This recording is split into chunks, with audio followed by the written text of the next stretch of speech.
The best of Money Matters. Right Business. Welcome to The Right Business, where we dive deep into the stories of trailblazers who dare to disrupt the status quo, find the gap in the market to find the right business. Hello, I'm Hongbin Jeong.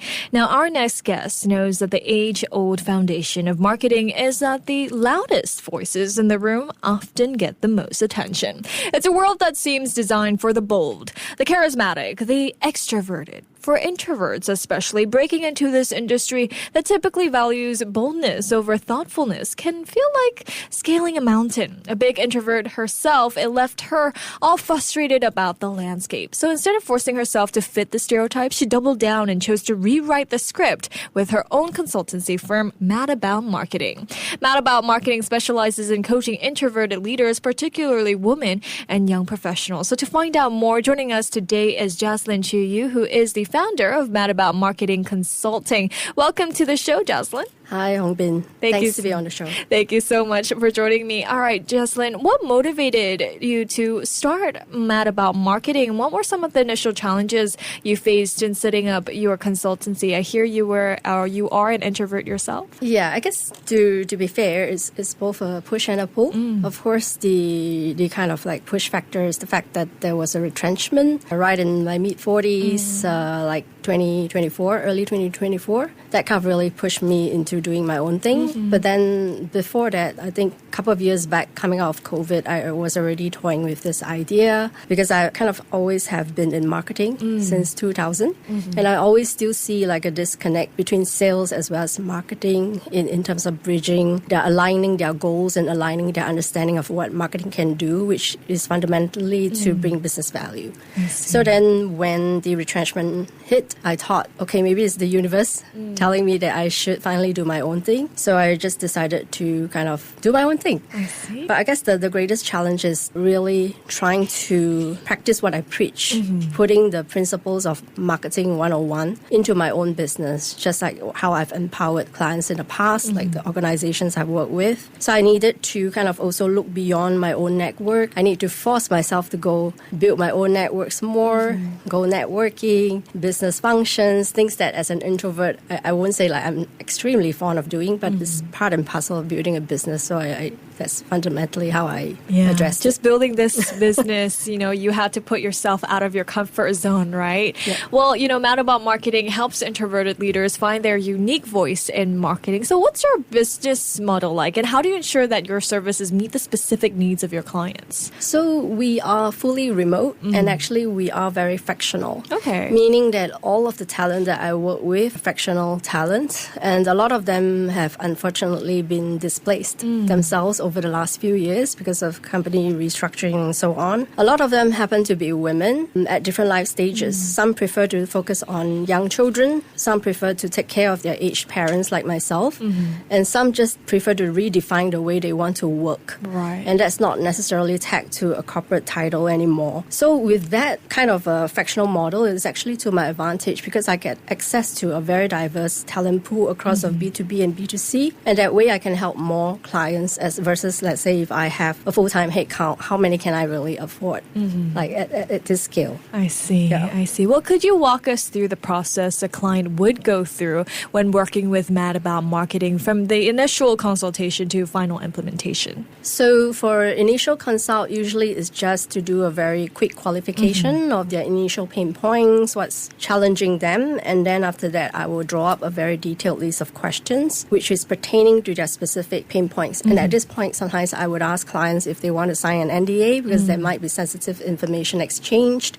And then when they give me that deep dive info, that's where I come up with like a very bespoke proposal for them. And from there, there's a bit of back and forth usually to align on our goals, the outcomes and targets. And before I actually form like a small team, be it like a team to complement what they have or a completely outsourced team if they don't have a marketing team at all. I see. And then we go to implementation. We have regular check-ins. So we see ourselves like an extension of their team almost.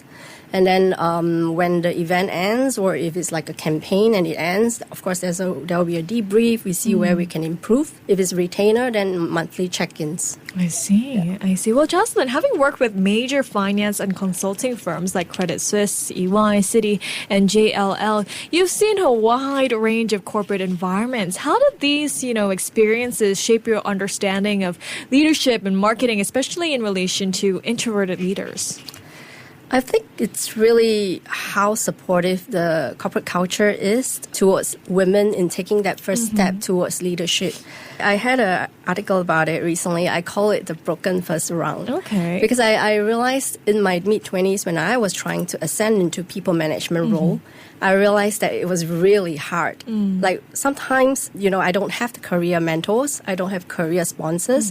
And I think these are very important.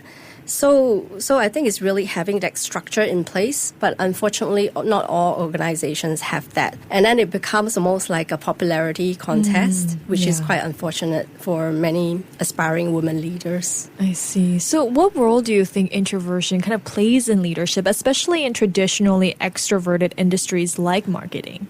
I think regardless of whether you're introvert or extrovert, I think leaders need to be inclusive. You need to have empathy, you need to be active listeners, and you need to respect people no matter what position they have in the company. And of course, you need to be adaptable and not be afraid to make the hard decisions when it requires. And of course, don't ever throw your team under the bus. Right. Yeah. Of course, we would never do that. But, can introverts actually be more effective leaders than we tend to assume then? I honestly think it's a stereotype to think that all introverts are like meek, shy, or timid, like we hide in the corner, we don't want to network with anybody or make friends. Whereas like extrovert, they like to think and think out loud, or they just like to talk all day without thinking. I think it's a stereotype. It's more of a different communicative style, a different ways they process information, or different ways they want to network. Like for example, say in a very big networking event, an introvert like myself, I might prefer and find it easier to bridge a conversation one-to-one, whereas an extrovert have no qualms about approaching a large group of people and just plug themselves in and say hi. So then similarly in a group setting, like if I'm managing my team, I prefer the one-to-one kind of conversations with them. And then when we are hanging out as a group, I tend to take a back seat and let them just own and run the conversation so that I don't have to be the center of attention. I see. Well, you often advocate for a leadership style that emphasizes empathetic authenticity. I think this is where your one-on-one conversation comes in. So how do you define this balance, and how can it be integrated into a leadership model of, larger or more traditional organizations? I think organizations should look at creating different platforms and formats that support different leadership styles and communicative styles. For example, maybe instead of huge town halls all the time, you can also have smaller group catch-ups or coffee settings that's more informal. But it's more important to allow different types of leader to build connections with their teams in their own way based on the team structure and the team dynamics. I see. You've integrated psychoanalysis and certifications from MIT Sloan into your coaching methodology as well. So Jaslyn, how do these unique perspectives help you connect with your clients and shape their leadership styles? I guess I don't see myself as like a coach per se. I wouldn't dare to call myself that. But it's just that as part of the marketing transformation and change management work that I do for clients, people remain front and center. And it's really just me bringing a very different perspectives as an outsider who was once inside an organization before, and then helping them to establish empathy, reminding them what it is like to be in that position once, and so that they can better connect with their teams. I see. So how can the traditional marketing landscape change to be, more inclusive of quiet leadership, and what role can Mad About Marketing play in this? I think generally traditional marketing needs to change. In terms of the disconnect, I still see between brand marketing versus digital marketing. Like brand marketing is always more focused on, for example, the positioning, the tonality, how it appears on the outside. Whereas like performance marketing or digital marketing is focused on revenue, leads, a lot on data. So for Mad About Marketing, we are integrated in that sense. We bring it through the line so that you see end to end, not just from the top funnel, but all the way to the bottom of the funnel. And then at the same time, we extend it to make sure you have the right people, process, and platform to enable that. I see.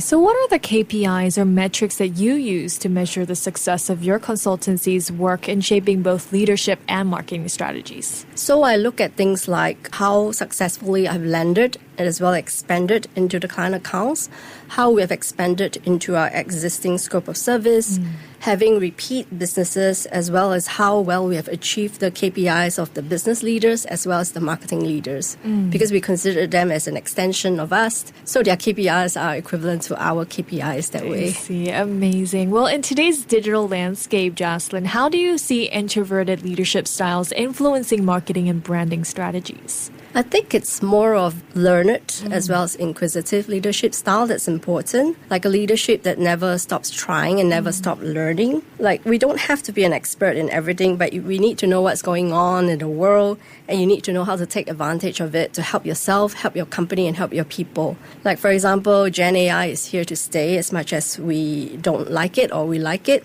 Like agentic workflows, AI agents, they're going to be a big disruptor to us. So we need to know what that means beyond maybe, say, using ChatGPT to do simple tasks. I see.